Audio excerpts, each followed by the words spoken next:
Hey there, goblins. Welcome to another episode of Goblin Salvage Rites. Yep, that's us.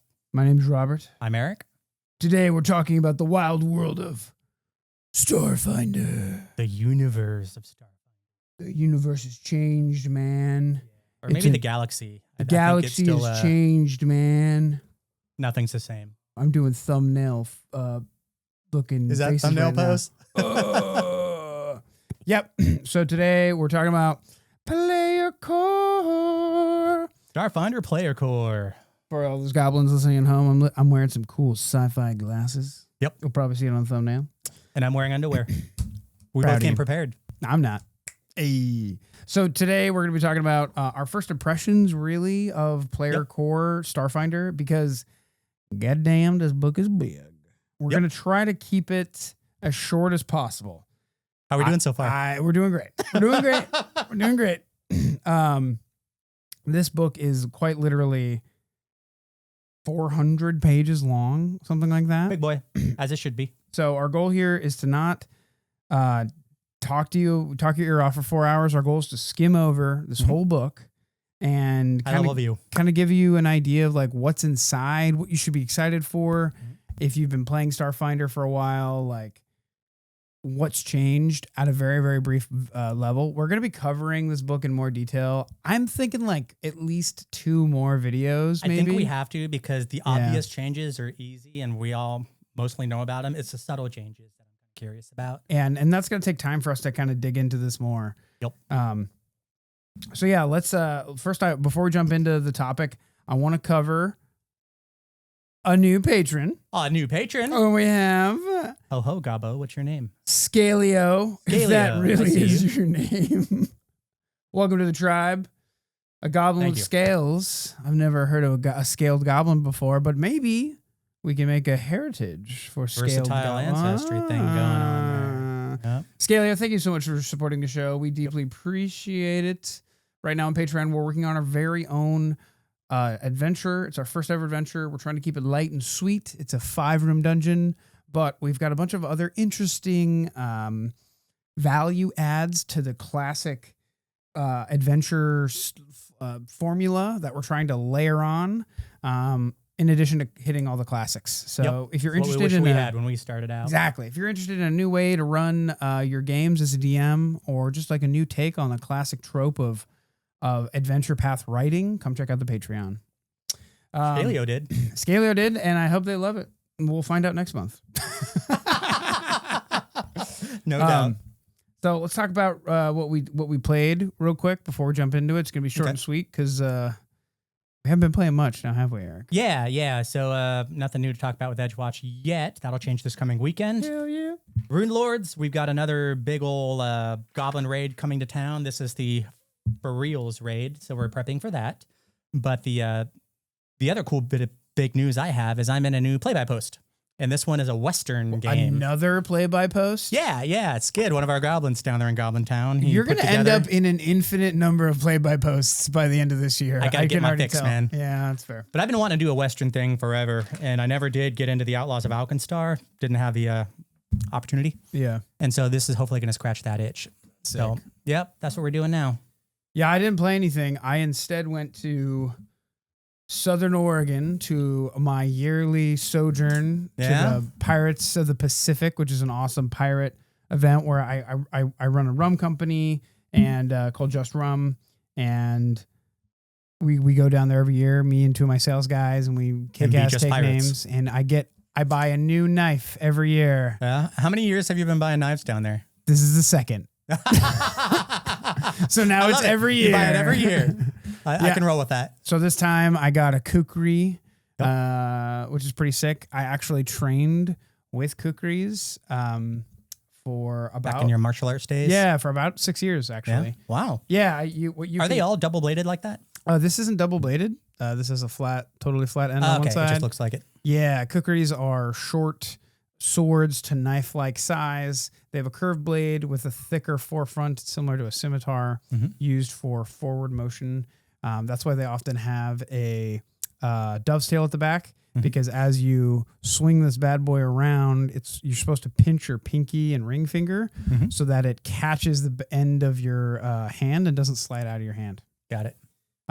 This thing is just 1055 carbon. It looked badass, and I wanted something more Middle Eastern and Indian in flavor because I'm building my pirate character to be a world traveler. Yep. So I want to build up the pieces on his kit. They didn't have any traditional, nothing like traditionally from the true Middle East. I was thinking like Ottoman Empire level kind of stuff. They didn't have anything that was of any quality from that kind of region and time period. So I settled for a badass kukri, and I wear it right in the front underneath my belt, kind of loose. And it's so fat, and though it's shaped perfectly, and this handle is thick. I don't know if you goblins can see that, but it is a thick as fuck handle. Funky. I kind of wear it on my hip, and I can rest my arm on it. You know what I mean? Like an old cowboy. And you do this at work, right? This isn't just the pirate convention. Hell yeah, it is at work. Yeah. That's exactly. That's how you get shit done. That's why no one robs just rum. You know what I mean? No one robs the Rob. No one robs Rob. Rob does a robbing. So how are we doing on that? Keeping this video short? Doing great. Yeah. What are you talking about, Eric? We've only burned 4 minutes. What are you talking about? So yeah, well, that's cool. I love it. That's what we played. That's what I did over this weekend. Had a great time. So I think with Eric's prodding, we'll jump straight into the topic. He's significantly worried about us blowing past 2 hours, and I'm usually the guy who runs off at the mouth, so this is new territory for me. Awesome. So let's first. What is Starfinder? Yeah, let's talk about what the fuck this even is. Yeah. Okay. Is this just an edition change? Oh God, it's so much. Let's take it even. Okay. Let's go even higher. Higher. And just talk let's about get high. What Starfinder is. Starfinder is a science fantasy setting that takes the ideas and traditions of Pathfinder, specifically its kitchen sink setting approach to a whole genre, and applies it to science fiction, science fantasy. Sure. Let me take a shot at it. Do it. It's a rule set. And sure, the default setting is the Starfinder, whatever you call it, the galaxy, if we want to call it that. Yeah. But it's basically an update on the PF2E rule set that applies to their flagship line of Starfinder. So it's got a whole series of its own kind of balance thing. So it's its own rule set, even though it looks really, really, really familiar. In the same way that twins are not the same person. Yes. Starfinder is not the same as Pathfinder.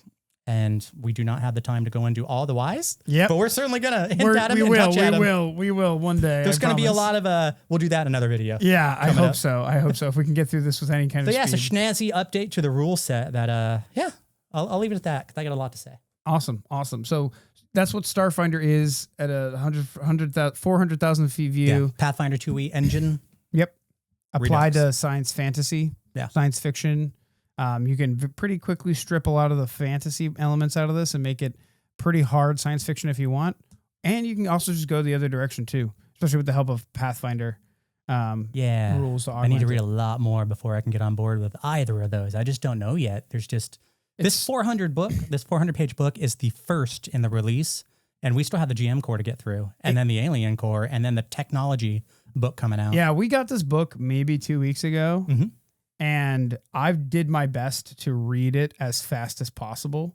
And then I had to go sell rum for a week in Southern Oregon, and summarily forgot half of the stuff I wanted to talk about. Did you have the issue I had reading this thing where like you thought you were recognizing everything, and then you'd go back and reread the paragraph you just read and went, oh no, that was a subtle difference. Oh, and then that's you kind of had to supposed to be slow down that way as you were going. Yeah. It happened so often. I'm like, wait a minute, I didn't know it didn't work that way. They changed this. There are some subtle formatting shifts that significantly change the way the game's supposed to be played. So yeah, not a lot of declarative statements for me today. Just sort of like, I noticed this thing. Tell me if I'm completely making it up. So yeah. Before we jump into the nitty gritty pieces of the book, okay, I think the other thing we wanted to answer at the top was, would you buy this book? Okay. Robert, would you buy this book? It's so hard for me to say right now Okay. because I haven't played Starfinder yet. Sure. Everything looks really good. If you like Pathfinder Second Edition at all, you're probably gonna like Starfinder too. Sure. But I don't know. Maybe the marriage of science fiction into my fantasy, if you will, is gonna throw me off. Okay. I have a feeling though that I'm really gonna enjoy it. Yeah. But I can't give you a definitive yes or no yet.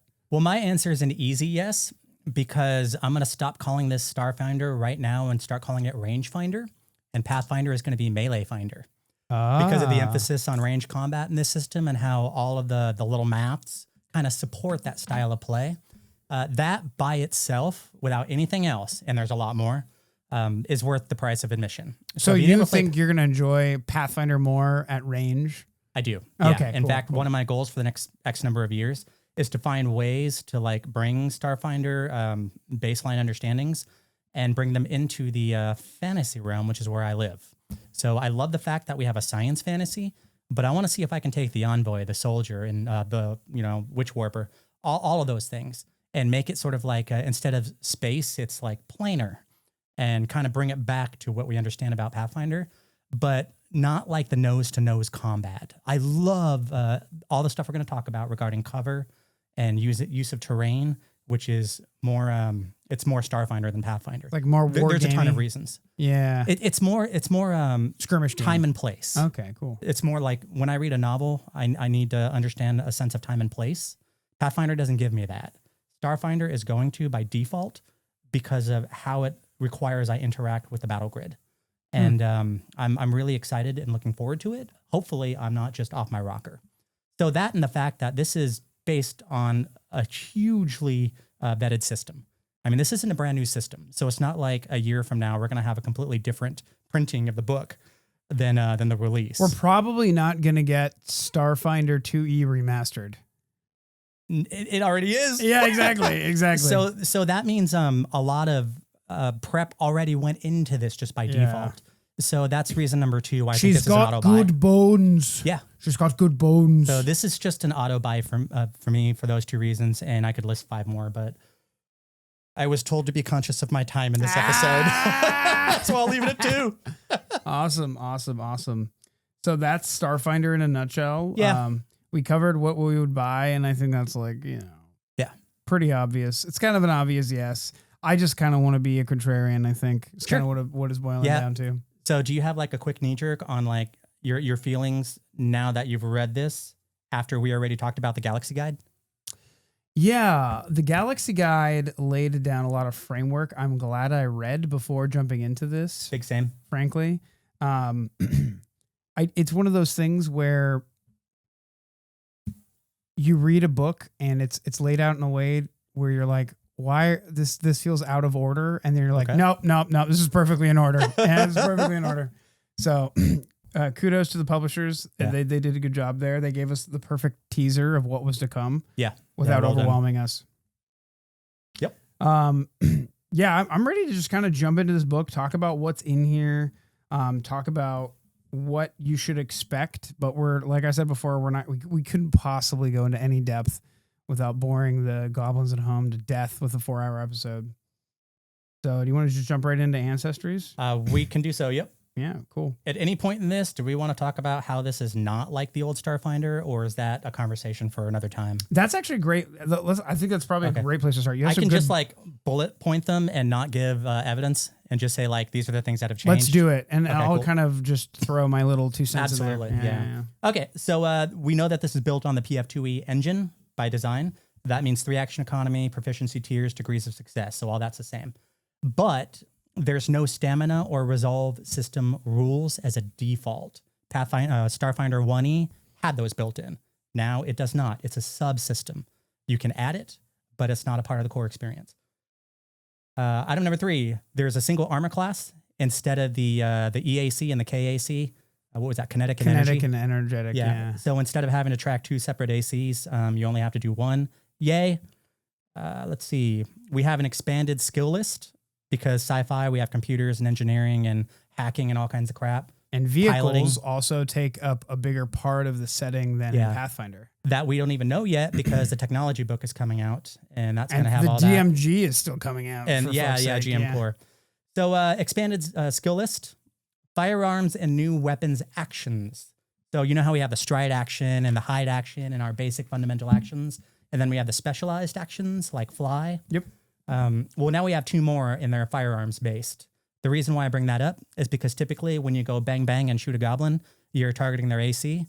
If you go bang bang with these 2 actions, they actually have to make a saving throw. What are those actions? It's called auto fire Yeah. and area fire. Yeah. They're formally actions, so they're on the list of actions, and a lot of guns are going to be using these going forward. It's basically automatic weapons and wide range area of effect weapons. Yeah, so in a nutshell. Very briefly, like automatic fire allows you to shoot in a cone, and of like I think it's half the range or something like that. Yeah, I didn't get that far. And it targets reflex saves, Which makes sense. And what's cool is that reflex save is keyed off of your class DC, which I love. Yeah. They streamlined that in Pathfinder 2nd Edition, and they brought that over. And then the blast weapons are, or the area of effect weapons are exactly what they sound. They're like a mortar or a grenade, where you target the corner of a hex, just like a grenade goes off or a mortar explodes, and it's it's the alchemist on steroids. Literally, it's the reflex save in an area of effect. Yep. And that's why we don't have the alchemist class in the player core 1. I'm looking forward to the player core 2 for this too, because there's a lot of classes that didn't make the cut. I didn't even know how many classes there were. Well, even in the core rulebook. Talk about more changes, and I'll grab my core rulebook from back here. Sure. So moving on, tech and analog rules as traits. So obviously we have swords and sorcery mixed with our laser guns and gadgets. So the traits need to reflect on that. I think tech is a trait, deals with glitches and power. Analog, I believe, is a trait. Immune to things that target technology sort of things. Tracking, unwieldy. So a lot of that's going to be happening. So when we're playing PF2, what are our archaic weapons versus Starfinder? What are our, sci-fi weapons? So that's the thing to keep track of, because the runes and the upgrades are also another side conversation that's relevant to that. Moving on, I've got modular and advanced weapon design. Instead of the old, like, this weapon does X. Ever since Guns and Gears, I've noticed there's been this slow shift towards the modularity of damage types and things you can do with a single weapon. This sort of Swiss Army knife approach to damage output. And I can only imagine that's going to explode now that we're in the space age. Starship combat isn't here yet, but we know that's going to be a huge thing. And we also know that during the playtest for Starfinder, a lot of voices were heard, and it's not going to be the complete monstrosity it was in first edition. I don't know if it's going to be like underwater combat, but in space. I don't think it's going to be that simple. Yeah. But we just don't know yet, because that's coming out in one of the next 2 books. I think I'll leave it at that. That's plenty. These are the things I noticed are different enough to warrant deeper conversations at a later date. What do you got there? So the 2 classes that are missing, quote unquote missing. Again, to be clear, Eric and I didn't really play a lot of Starfinder. Yeah, I ran it a couple of times and played a handful of times, and that was it. We weren't hardcore fans of the system at all, for various reasons. Yeah. Mainly Pathfinder 2nd Edition existed, and we played that instead. Yeah. But the 2 classes that were missing are the Technomancer, of course, and the Mechanic. Yep, of course, and they're going to get their own book after the GM core. Yep. Yeah. Do you think we're getting a player core too? My knee jerk is that is going to be the technology guide or whatever they're calling it. Yeah. The tech core. So I think we're probably just going to get a core rule book and then expansion books as we go forward that add like 2 classes at a time. That's where I would put my money. Yeah. But again, I'm not steeped in Starfinder, so I don't know how many classes came out during first edition. That's good. I just know what you read there, and then there were like a couple of more in addition to that over the many releases. Yeah. I think they're going to put it in other books is what I think they're going to do. You know how we have like the Lost Omens guides Absolutely. in Pathfinder? I think it's going to be more like that. Interesting. They're going to slip it into whatever thematic thing they're shoveling out, like the technology guide. That's the perfect place for the Tech Magus and the other one. The other one, the Mechanic. Yeah. Neither one of them matter because the book's not out yet. So one of the things I thought was interesting was like when you looked at the Player Core 1, most of the classes in the Player Core 1 were fairly easy to play and straightforward. Yep, they did that on purpose. And I think that's what they've decided to do with Starfinder. With the Starfinder Player Core. So here are all the classes in original Starfinder. Biohacker, Envoy, Evolutionist, Mechanic, Mystic, Nanocyte, Operative, Precog, Solarian, Soldier, Technomancer, Vanguard, Witchwarper, and Drone. Okay. And Drone is obviously like animal companion. So that's not like a class, I don't think. So like there's a significant amount of them missing, and I could totally see them just introducing them in new books. Like two at a time, like the Secrets of Magic and Guns and Gears kind of thing. I think that would probably be the best way to go about it, honestly. I think so too. Yeah, we're used to that sort of presentation, and I don't know. I was really looking forward to the mechanic, though. I'm not gonna lie. Yeah. I was really hoping to have like a mecha kind of where he wears like a robo suit, or like play Iron Man. Yeah. Play Iron Man. Hey man, I don't know why we didn't get an 800-page book up front. Yeah, those bastards at Paizo. Yeah. So one thing I want to point out before we get into all the classes is that the top 20 deities, they're not the same. Yes. I think at least half of them are different. And that makes me wonder what happened between Pathfinder and Starfinder, because we have this whole The Gap historical thing that happened that nobody knows anything about. And we still have Urgathoa. We still have Your Lady of Pharasma. We still have Abadar. We still have Besmara, but she's now top 20. So there's a number of them that kind of like shifted up. Yep. And there's a number of them that just fucking disappeared. There's two of them that kind of combined into a single deity. So Zonkuthan and Shaylin, brother and sister, they sort of like came together, and now they represent something along the lines of enduring suffering through art is kind of their shtick together. So there's a lot of cool things, and that's kind of the Gosra thing, right? The duality. Yeah. So they kept a lot of the same, but it's different. From my perspective, they have like archetypal gods that they want players to be able to espouse. Sure. You know what I mean? Yeah. And they cut it like philosophy gods. Yeah, they cut it down to the core philosophy gods. Did you notice that in Pathfinder, the top 20 aren't necessarily linked to individual ancestries? But like at least a third of them are in this one. Yeah, that's there's a good like point. the Leshy god, there's the Isaki god, there's the XYZ god. Got it. And that's also different. So this whole like, we don't talk about races. We call them ancestries now. Well, now we're in Starfinder. Are we going back to racial religion? Of the old D&D days? Yeah. And again, a lot of these conversations are for a later conversation. Yeah, totally. But they affect how we interact in the setting as Absolutely. we're shooting things at a distance now. So top 20 deities are different. Abadar, Besmara, Demoratoshi, the Devourer, which we know as Revagug. At least I presume that is. Burrito.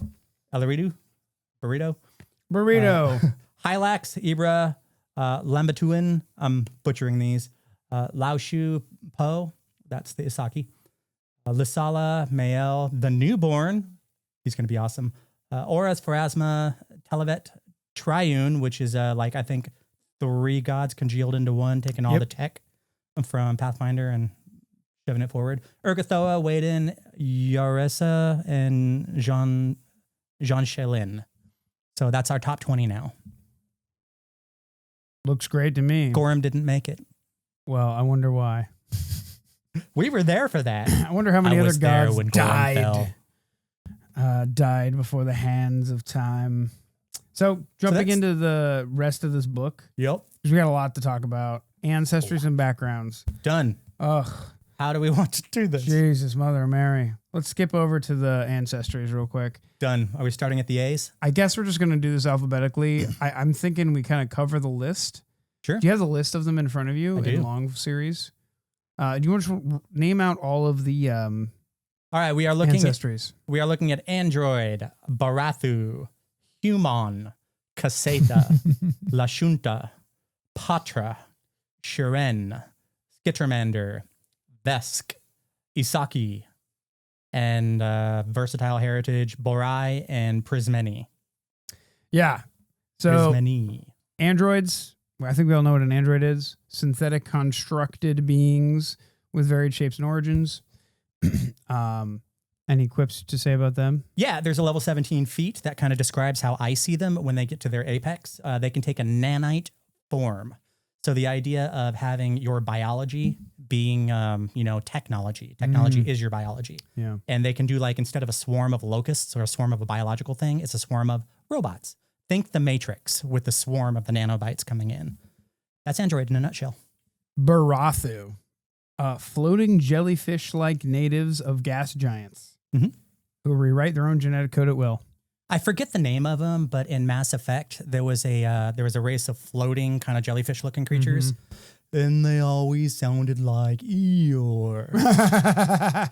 But that's kind of how I saw these guys. Right. They're sort of like aberrations. I think that's one of their tags, and they can redo their genetic code to look essentially however they want.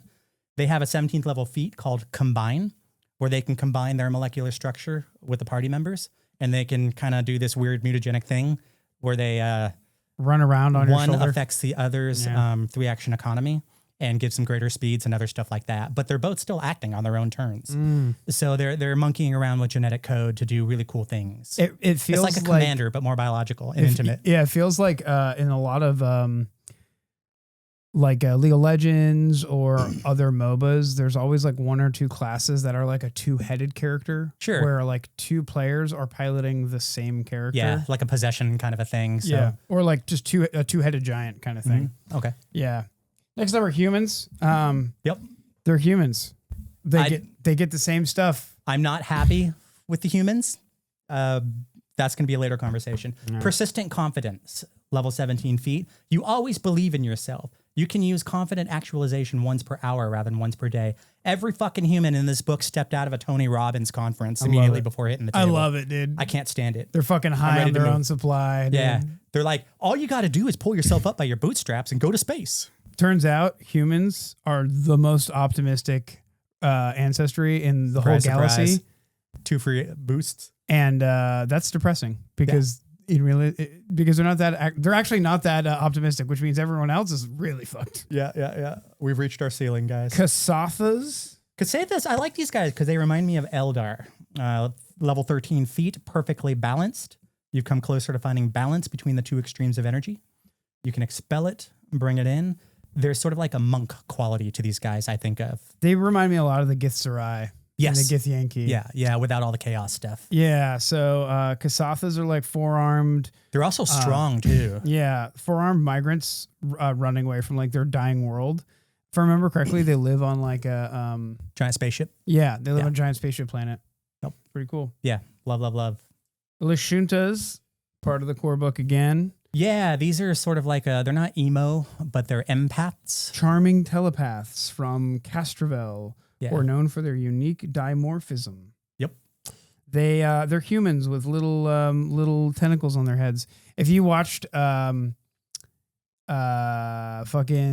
Galaxy, the Marvel movie with the guy Guardians of the Galaxy. Guardians of the Galaxy. Yeah, she's Lashunta, isn't she? Complete with the she's literally just Lashunta. That's literally her. That's crazy. The one girl I wonder. Who's like, your emotions there's some clear things that were taken from other popular culture. I didn't even pick up on that one. Yeah, that's so they have guarded thoughts, level 9 feat. Your psychic training allows you to block attempts to read your thoughts and more. But that's kind of what they are. They're sort of like, my mind is my own, but yours is fair game. Yeah.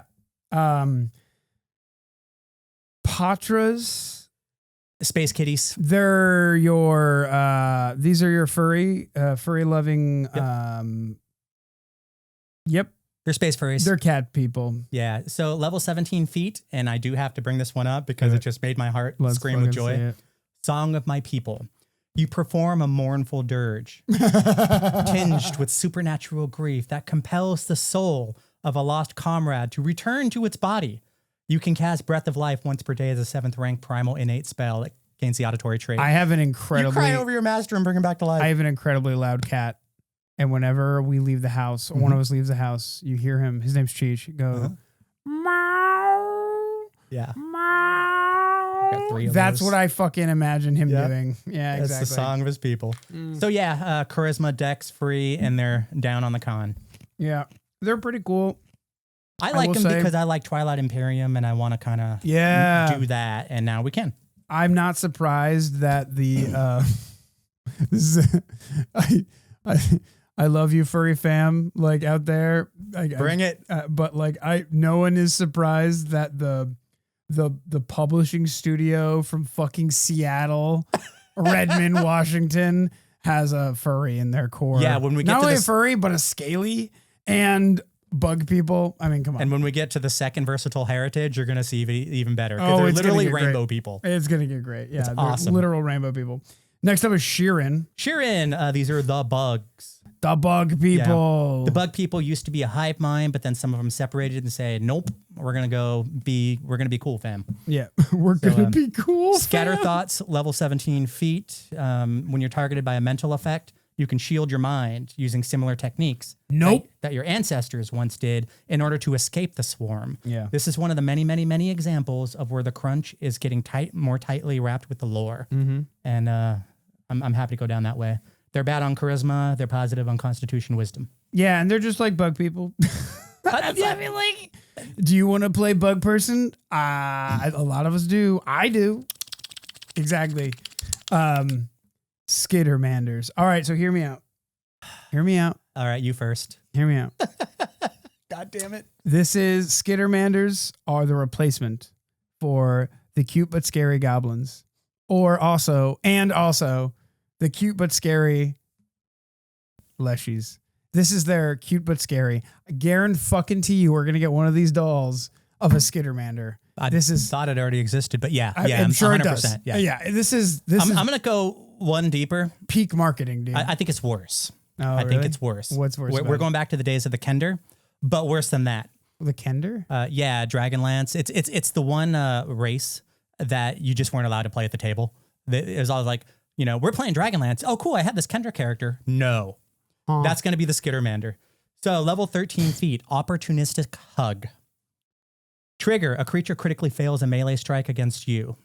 Requirements, the triggering creature is within your reach. You have at least one free active hand of your 6, and your target's no more than one size larger than you. You seize the opportunity to give your foe a big hug to help them feel better or calm them down. You attempt an athletics check to grapple the triggering creature. The whole purpose of the Skittermanders is as a culture, it's probably even their psychology.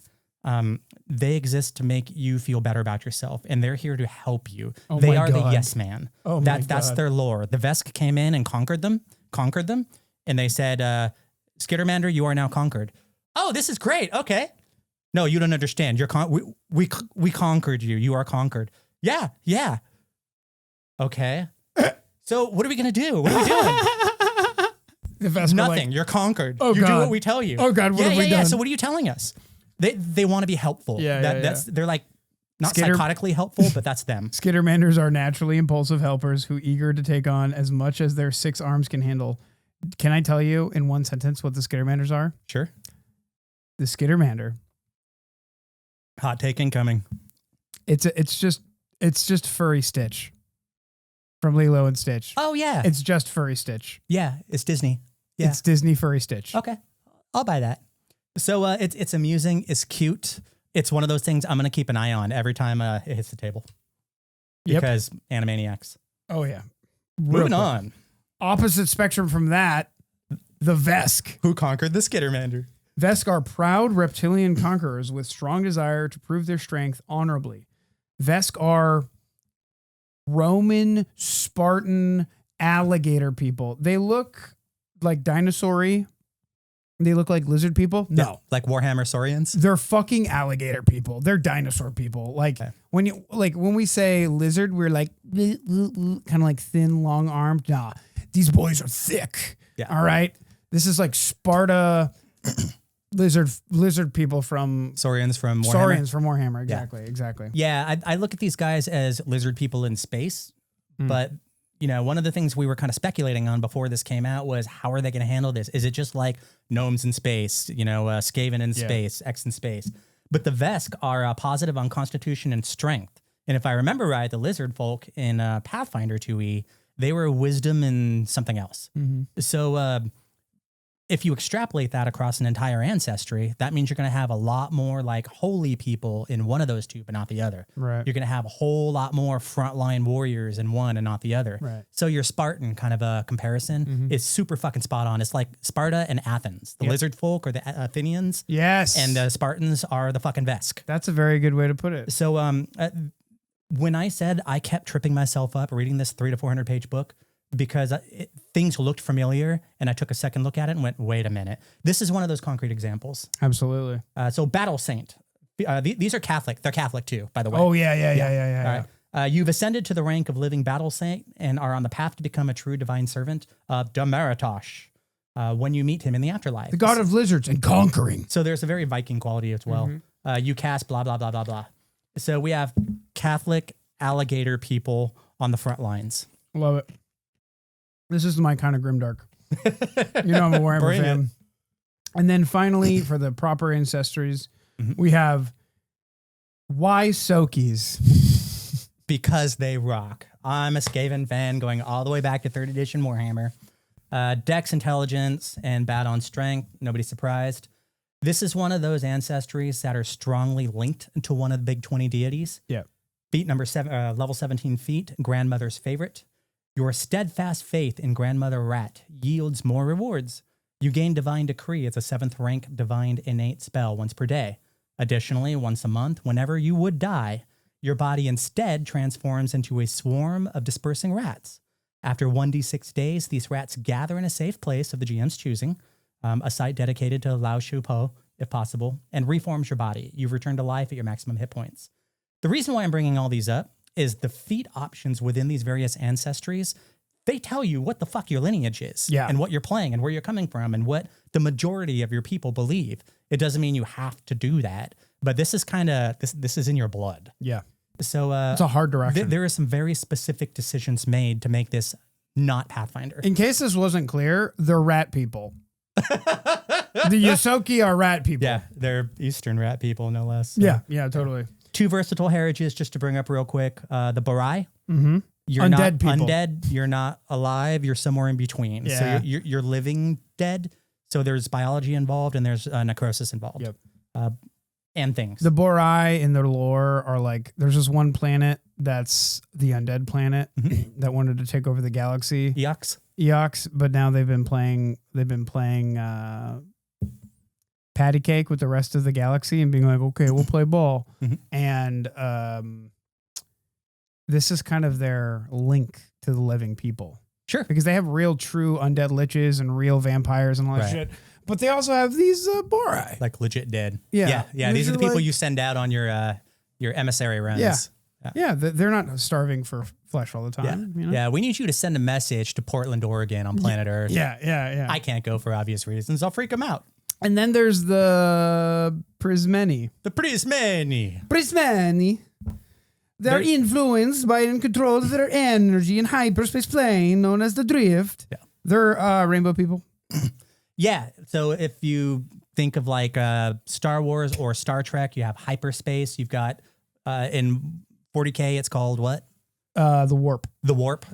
Every sci-fi thing has a version of that. Yep. It's the energy from there possesses you. Yeah. In a sense. You're like suffused with it. And apparently you shit rainbows. Yeah, if your character's all not... the art is full rainbow bright. If your character's not gay enough yet, you can also be a Prismeni. Yeah. I'm just saying. So. Just like, get on their level. And that's it right now for that. But then also we have the ancestries that we already got in... Exactly, yeah. And we're going to have even more. Starfinder did that in 1st edition where they just kept crapping out more and more and more. And it was like anything you saw in the Alien Archives or the Bestiaries, you could play sooner or later. Yeah. Pathfinder hasn't done that. They're starting to go that direction, but you know, Starfinder unapologetically started there. So let's jump straight into classes. Done. There are 6 new classes. This is the only section of the whole book I read twice. So I've got opinions about classes, but we're already 40 minutes into this episode. So I'm only going to give little quips. Okay. And I want to kind of point out what their thing is if it wasn't already obvious. Okay. And then if I feel like you've left anything out, I'll just do a real quick tag on the end of it. I'm definitely going to leave something out. Envoys. Envoys are martial classes. They are a baby version of the commander that we just got in Battlecry. They have their whole thing is that they have these multi-action abilities where you can spend 1 or 2 actions and then a second or third action to basically you command someone to do something or you command your group to do something. They get a bonus or a buff. And then you can exemplify that action yourself by spending those extra actions and you get extra cool stuff. In a nutshell. They're charisma based. They're your bard. That's important, yeah. Kind of. They're your bard stand-in. They don't hand out flat +1s though, like the bard does. They're a lot more dynamic, which is important. It's something I'm sure Eric is going to love. Yep. And that does bring them back into commander territory. Yeah, and they're very interesting. I am looking forward to playing an Envoy. Yeah, you hit all the high spots for me. I call it the Diet Commander / Bard blend. Yep. And everything you said, cha. So you issue this is literally the text out of the book. You issue directives to your allies, granting benefits and letting you take the lead. Your words and deeds bolster your allies and harry your foes. And your cunning can get you and your team in and out of danger. So that's another way of saying that you do a little bit of commander stuff, you do a little bit of bard stuff, and you're buffing and debuffing to various degrees. Out of all the classes, out of all the 6 classes, this is the one I want to play the most in Pathfinder. Yeah. We'll have that conversation as well because I've got 2 marked for that. So during social encounters, you're often the face of your team, whether you use diplomacy, lies, or threats, whatever words it takes to get in your way. And your feat selections kind of supports those bullet points. Next up is the Mystic. Bring it. This is a cleric. Yep. Wisdom-based Cleric. If I remember correctly, the Mystic, and don't quote me on this, but I think the Mystic can change their... We still have the 4 schools of magic. We still have Primal, Arcane, Occult, and Divine. And I believe the Mystic gets access to 3 except Arcane. So yes, they get access I did notice that too. Basically, when you pick your subclass, they're kind of Mystic, wherever you pull your Mystic energy from. So you're a Wisdom-based Cleric that can cast Divine spells or Occult spells or Primal spells. Yeah. Which is pretty rad. Their other mechanic that's interesting, they have like this pool of hit points that they get to hand out like candy bars. Yeah.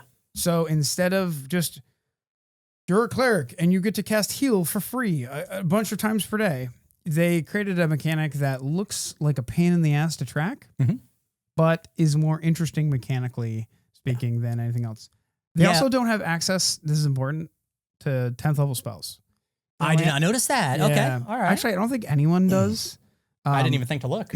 They only have access to 8th level spells. There's got to be an Apex something or other in here. Oh yeah, I'm sure there is. But like, go ahead and talk about the Mystic while I double check this. Okay, cool. So they are a Wisdom class, and I'm totally gonna botch this, but this is again my knee-jerk reactions based on my first read through. I felt like this was a pseudo cleric / blood mage or witch oracle hybrid thing they were going for, because there are elements of each of those design philosophies that seem to be crammed into the Mystic. Oh my God. The cleric thing, obviously healing. So instead of, like Robert said, boom, you're healed, there's sort of like a transactional healing taking place. It's got to come from somewhere. That is in keeping with blood mage across every design you've ever seen in fantasy. You remove blood from there and you give it to there. World of Darkness did the same thing. Let's see. The whole like divine primal occult thing gave me real witchy vibes. And during your combat encounters, you're supposed to be able to cast powerful spells that blast enemies and empower your allies. You heal allies you share a bond with. So you have to sort of like if you're a ranger and you declare the guy you're tracking, when you're a mystic, you declare the person you're focusing on that you're healing. Yeah, I can only imagine that's going to sink in with a lot of their other feats. At the beginning of the day, you pick up to 10 people to be your friends. And they're called the Vitality Network is specifically the language they're using here. You get to heal and do cool shit to your friends. Yeah, it's just sort of like robbing Peter to pay Paul kind of stuff, which could be really fascinating in a, what do you call it, like a resource scarce. We got to make every penny count, so we're pulling from this pile to put into that pile. Yeah, I didn't even think like of that. a Resident Evil kind of a survival horror thing. Totally. That's just gonna sing. During social encounters, your connection shapes your perspective on the world and the way you approach problems. When a disagreement erupts between bonded members, you are often the one who talks them through their problems. Mm-hmm. I don't know what that means, but I imagine there's going to be some social feats in here that give you some numerical incentives depending on who you are bonded to and who you are not bonded to. I misspoke. They get 10th level spells. Okay. They're just a normal spellcaster. I don't know where I got that idea. Yeah, there's a lot of stuff that's like, this is the old way, but is it the new way? I thought it was. Oh, no, it's not, and vice versa. Mm-hmm. There's going to be a bunch of that. That's everything I have to say on the Mystic. I get elements of Cleric, Witch, Blood Wizardry, and Oracles. Yep. Due to the non-specificity of the source of the magic. You're not getting it the from way like God. Yeah, the way they've designed this class and a couple other classes we'll get into, specifically the two casters. There's two casters. The Witchwarper and the Mystic, they're designed in a way to kind of play like a lot of casters do. They have a lot of versatility in that, like you can make 12 different Mystics, and they're all going to be completely different. And I don't mean like Pathfinder different, where at each level you get to pick one of 4 different feats. Sure. No, they're like legitimately they're demonstrably different what they can and can't do. Exactly. Yeah, I get a lot of Pathfinder Unchained vibes from these classes here. Yes. And I'm not quite sure. I don't have the language yet to express why, but there's a lot of, this looks like a sorcerer bard. This looks like a thaumaturge fighter. Yep. There's a lot of like, is it one or the other? Oh, no, it's actually both. A combination of the rule sets, yeah. So that's everything I got on Mystic. Operative. Dex, Space Rogue with Delusions of Gunslinger. This is gun fu, my friends. So I didn't even think about this, but your analogy that this is like Unchained Pathfinder in Starfinder makes so much sense. Okay. The Operative They helped me get through this book. is a fighter rogue. Yeah, 100%. Yeah. Or a gunslinger rogue, however you want to look at it. Yeah. More gunslinger rogue than fighter rogue because they get, drumroll please, expert proficiency in martial guns and in simple guns. Yeah. And But all their artwork supports that. So they're a ranger. Sorry, not a ranger. They're a gunslinger. But they also get this ability called aim, which basically gives them shitty sneak attack damage. Yeah, and I'm glad it's shitty sneak attack damage. Yeah. It's got to be. For the game to work, it's got to be. Yeah. So it's 1d4 precision damage. You spend 1 action.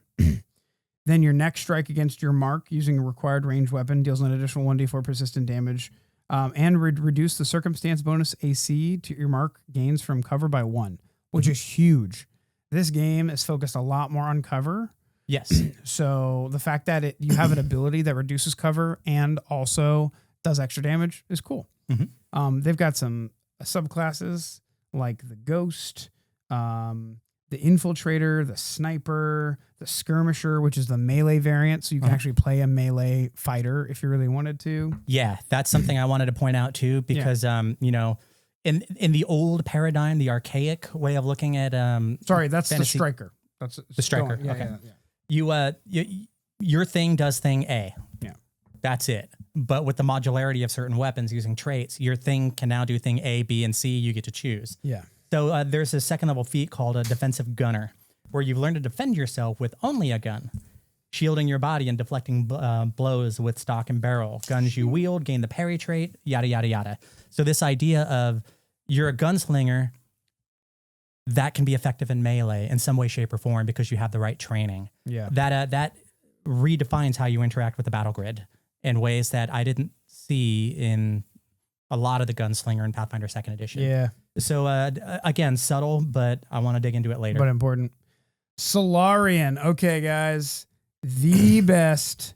This is the most goated. It's the most Starfinder thing in this book. It's the most Starfinder thing in this book. The Solarians. Strength to start with. What their iconic character? What are those called? The Catman. The Catman with he's got I don't even know what the fuck this gender is. Cat gender. They're they. They have like this robo arm that has a giant sun on it, like a classical Greek sun on the armor plate, wearing fucking goggles and a big cat face, and then like this badass energy coming off of their hand. So It's Elton John cast in Cats, the musical. Yes. That's all it is. That's exactly what it is. And then rocketed into space. Rocket Band. There you go. So yeah, the Solarian is best described as monk meets kineticist. I love it. That's exactly what I have here. Yeah. They're Of course, I had the question mark at the end. I wasn't sure. Monk meets kineticist, as confirmed by Robert. Yeah. So the Solarian has got like cool energy blasts. Yeah. They've got cool energy fists. Mm-hmm. They channel the energy of light and dark, of sun and void. And they have to choose how to cycle. Yeah, and it's kind of like if you've ever played World of Warcraft, the druid in World of Warcraft has a casting form where you basically bounce between sun and moon, back and forth, and you have to kind of like they call them attunements in this one. Yeah, your whole rotation in this class is bouncing between a void attunement or a sun attunement. Yeah. And that's kind of cool. It's dynamic within the traditional 3-round combat it takes to down a monster. Yeah. That's going to put us in sort of like a Magus territory. Absolutely love it. Yeah.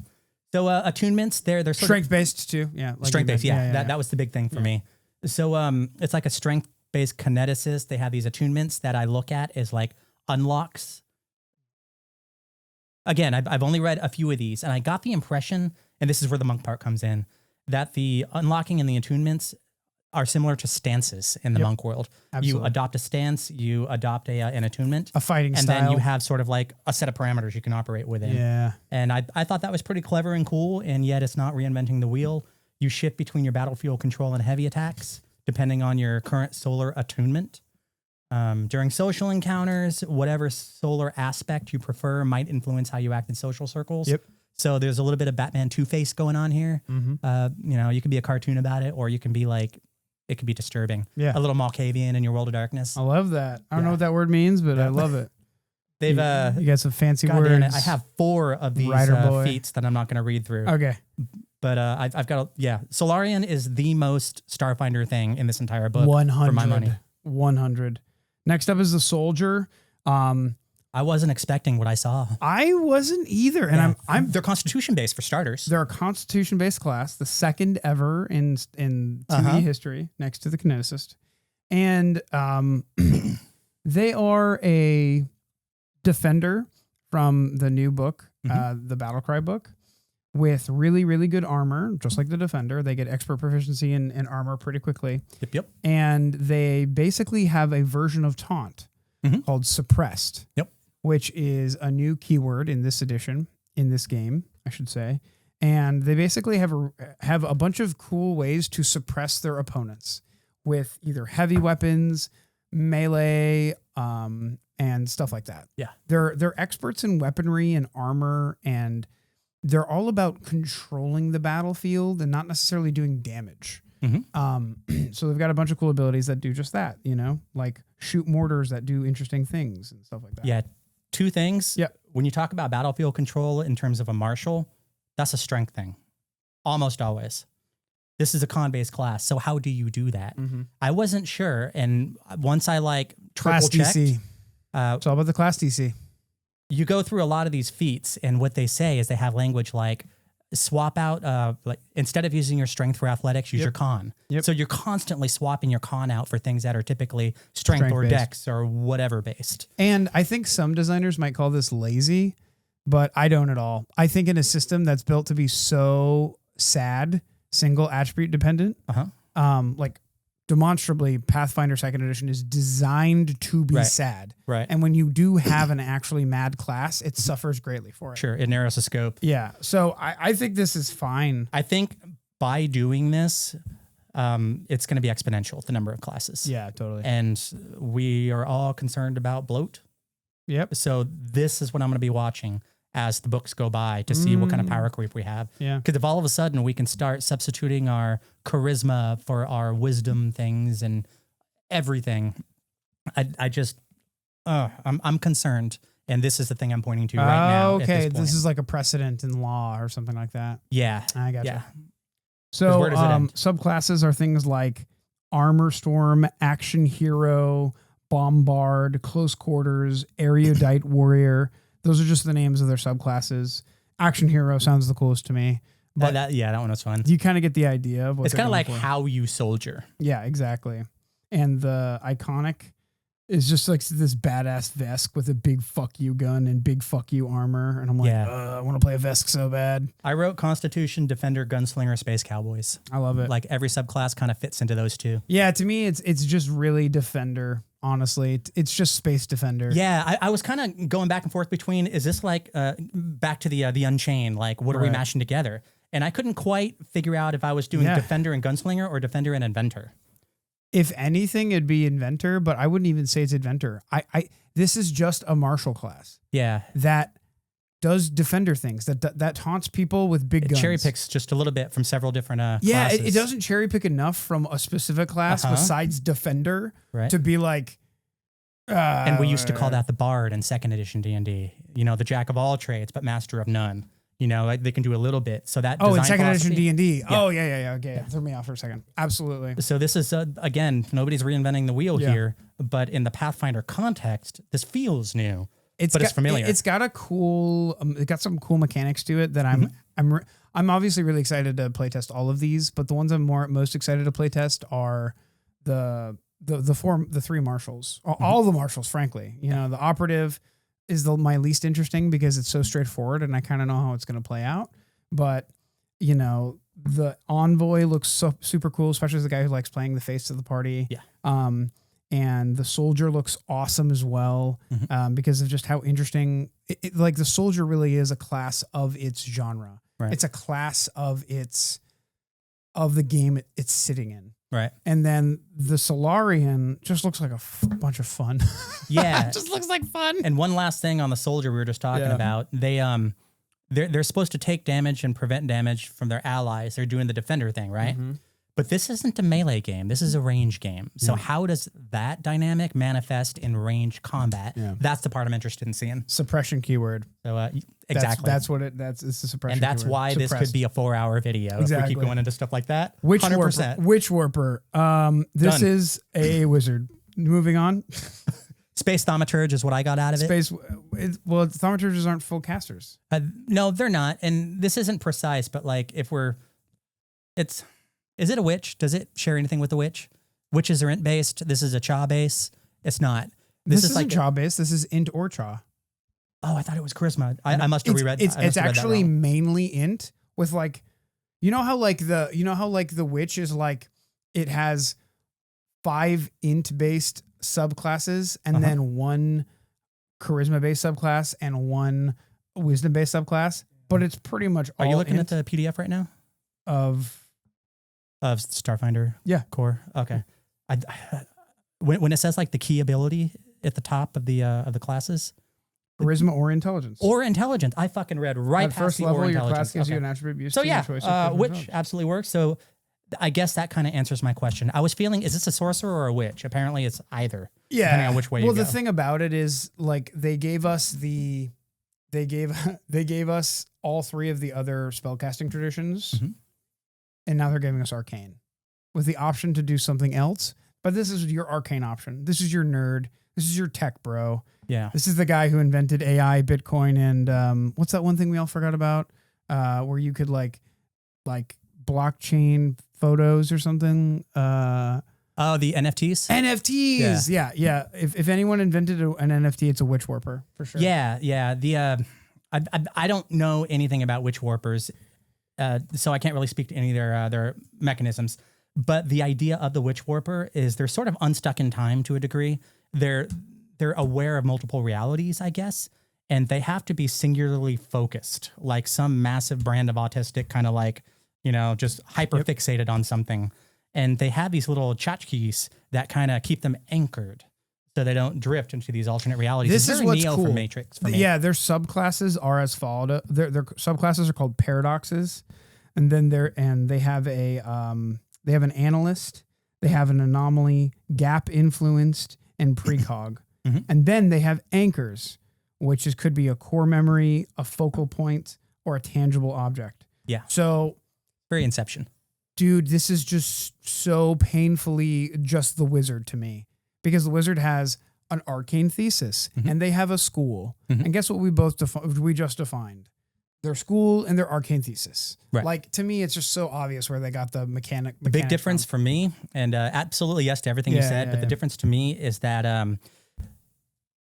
all wizards can fit into Starfinder, but I don't think all Witchwarpers can fit into absolutely Pathfinder. not. And that's another part I'm going to keep coming back to with like, sure, the mechanisms are the same, but when you pair the lore with it, you can't get this in GURPS. You can't get this in Traveler. You can't get this in any other sci-fi TTRPG because this is sort of like, this is Starfinder centric here.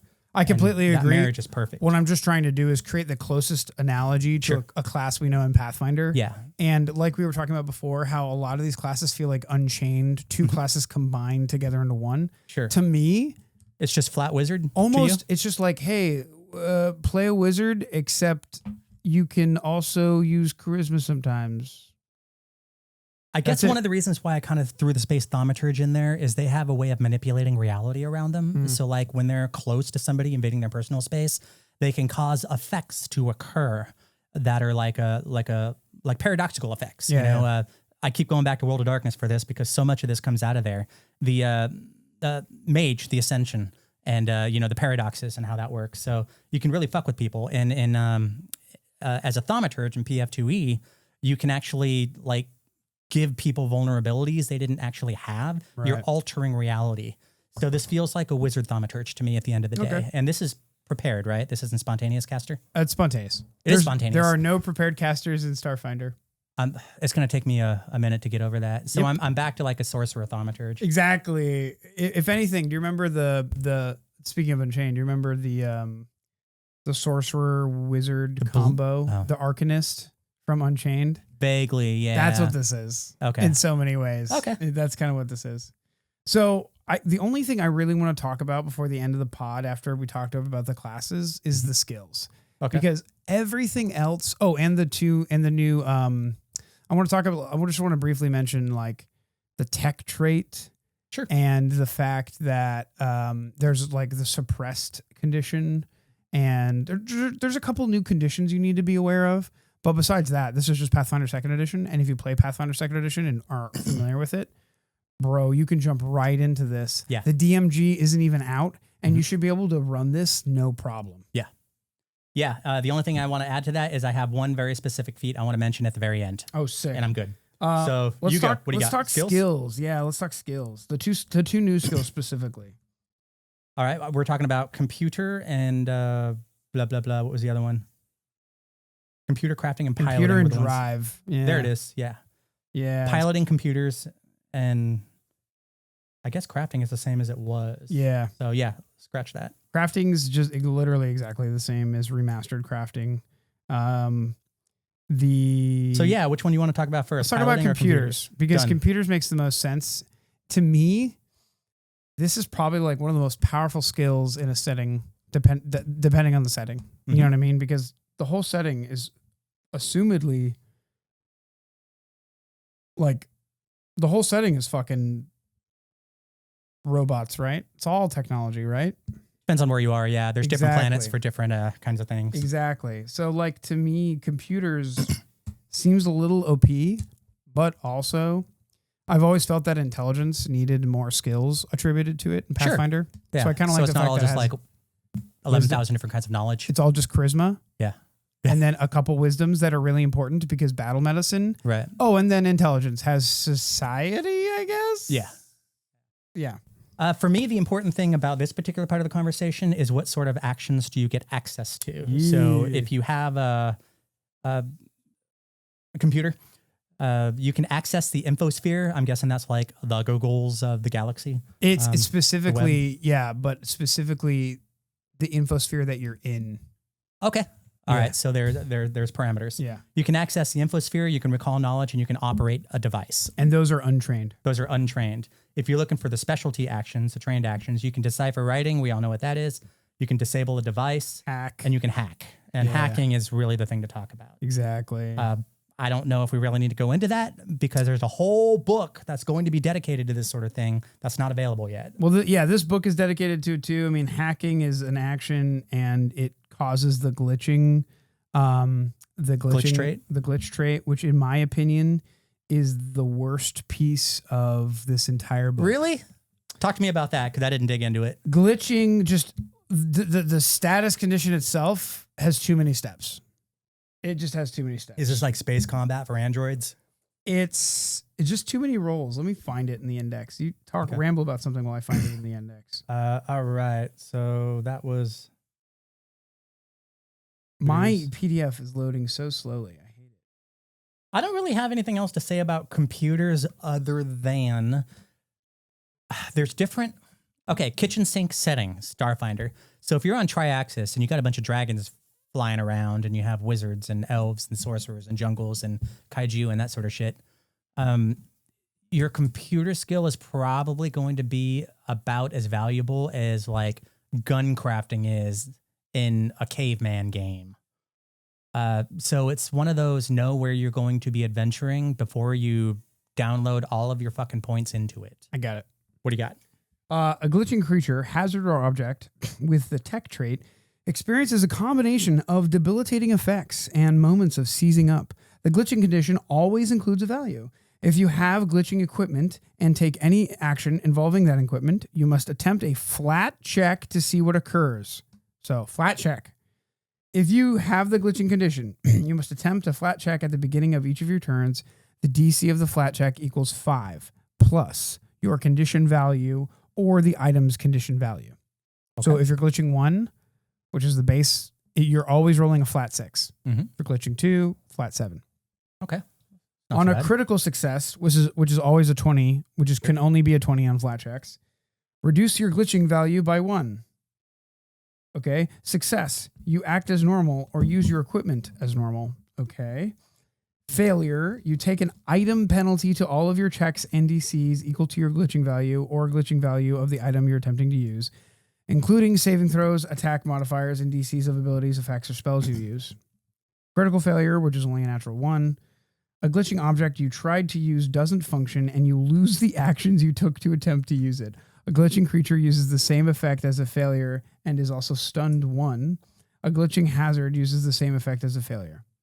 Okay.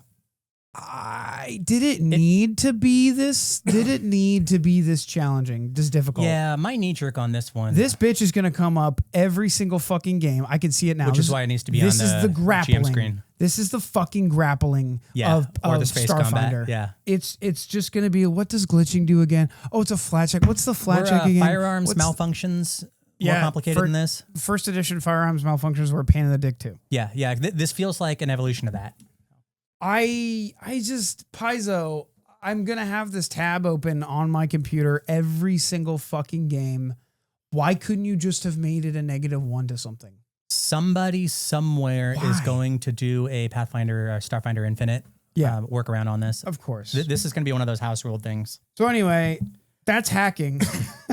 Yeah. It causes glitching. And if you want to have a hacking game, there's plenty of systems out there that aren't Starfinder or Pathfinder based that are better for the hacking experience. Probably. So don't play this fucking system if all you want to do is hack. Yeah, that's Problem solved. That's our guess. Who knows? Maybe the technology book will actually give us something useful. So real quick note on piloting, because that's the other important one for this. I think you can recall knowledge. Yay. You can drive, navigate, plot course, run over, stop, stunt, take control. A lot of these are familiar. Yep. It's basically things you do with vehicles. We don't have the space combat rules yet, so there's really not much to say. Yeah. It's just there are specialty actions attached to piloting. So if you don't take any points in piloting and you're not trained, there's a lot of things you can't do out there except get a bus ticket. A lot of trained actions, huh? Yeah, a lot. Like more so than I'm used to seeing. It's going to be one of those skills like athletics, I think, that everyone tries to get trained regardless, because no one wants to be the wizard who isn't trained in climbing. Yeah. You know what I mean? Yeah. I just worry if it goes the other way. Like somebody's going to base their entire character around that one thing. And what else are they doing? Driving the bus. That's it. I'm bussing McGee. This is my contribution. Yeah. Well, right. I think the classes are so well designed that you're going to be able to focus on that as a skill and then be good at other stuff in combat probably. Okay. Yeah. I like it. So that's everything I have on skills. Yeah. I'm pretty happy with ending the episode here because like, if we talk about anything else except that cool feat you wanted to mention at the end of the episode, we're going to jump into 1.5 hour territory. Okay, cool. thing number 2 I'm concerned about is also right here with the piloting. Oh yeah. The vehicular combat was awful in first edition Starfinder. And if we remember the crafting rules in Pathfinder 2e were awful. And then they tried to do it again and it still didn't pass muster for a lot of people. Yeah. It was better, but I don't know I know 0 people who said, oh, thank God, it's finally where I want it. So crafting and vehicular combat has always been an Achilles heel for this particular system, plural. So I'm concerned with how vehicular combat is going to be in the starship combat, because it was just so bad it made one of our players at our table stop playing this fucking game entirely, just based on that one part of the game. They need to fix that. And if we're using Pathfinder 2nd edition, 3-action economy, piloting, actions, drive, and all that, it seems like it should be doable. The reason why this is important to me has nothing to do with space combat, is once you make vehicles a big part of the game, they're a big part of the fucking game. They got to have good rules. So all the vehicles in Pathfinder 2nd edition, how are we going to be able to interact with those? Because you have to address that in Starfinder. You can't not. You can't not do it. Yeah. So we're going to be porting all the vehicle rules over into Pathfinder. Yep. We're not going to have horses and camels and riding dogs anymore. We're going to have fucking robotic dinosaurs because we have inventors and we have Alkenstar and we have technology and science. What's the skill? Is it dexterity? The skill is piloting and it's dexterity. Yeah, okay. I think before we were using lore piloting. Yeah. And that was an intelligence, which is a big difference. Yeah. So I'm concerned because this is going to be one of those slight paradigm shifts, I think. Yeah. Or it might be a massive paradigm shift. I don't know. But combats with vehicles, including starships. The other one was the crafting system. We're in a tech world. So we're going to be building shit. Somebody's building shit. That's kind of like, that's one of the biggest tropes in science fiction. Yep. If you don't fix the goddamn crafting system for Starfinder, then I don't know what they just spent the last year doing. You might be having a bad time. I'm concerned. Yeah. I'm concerned, especially well, with we're the gonna have to tech book play coming out. test it and fucking find out. Yeah. I So think. I'm hopefully optimistic. Yeah. We're skipping the feats is what I heard you say. Yeah, I think that's an episode for another time. Okay, There's perfect. just so much to talk about. And we're skipping the spells. Done. I want to talk about one thing. It's a small caveat on items. Sure. They now have the tech trait for items, Mhm. and they have the archaic trait for items. Yup. Archaic trait uses runes, like in Fantasy Pathfinder, and Melee Finder. in Melee Finder, and Starfinder uses like upgrades, which is Rangefinder. literally the exact same system. Mhm. It's level 1 is just +1. Level 2 is +1 striking. Level 3 is +2 striking. Level 4 is +2 greater striking. It's the same fucking thing, but they just turned it into 7 levels of upgrading. That's it. I've got to take your word for it because I literally didn't read any of those words as I was going through. That's the high level shit, basically.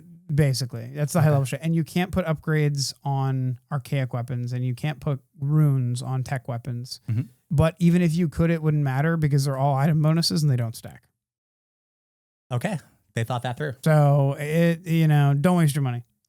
Also, money's gone. Credits exist. Ooh. Yeah. And it's kind of hard to understand, but I like it. I like having just one currency instead of like gold, silver, copper. I've always hated that. Credits. I've always written my money in gold. So I'll have like 5.732 gold. Yep. That's decimal system. Thank you. Metric's better.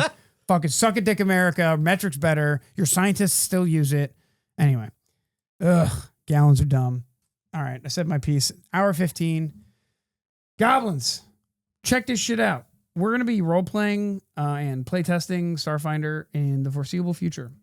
Hopefully this video does well, and it will encourage us to do a lot of Starfinder content for you in the future. This is not just a Pathfinder channel. Mm-hmm. This is not just a Paizo shilling channel. Those were the days. This is a whole new world, baby. This is a 3-action economy channel. This is a 3-action economy channel. If you want to know more about what that means, I want you to check out the Doom Scroll level 2 spell in Starfinder or Rangefinder. I'm going to get them to change the name of this thing. There's a Doom Scroll spell. Hit us. And there's a motivating ringtone spell. Hit us. Oh, okay, sure. You magically broadcast grim news on a nearby device's screens and other displays, including comm units on armor. Creatures in the area who can see one or more displays must attempt a will save. Crit success, unaffected.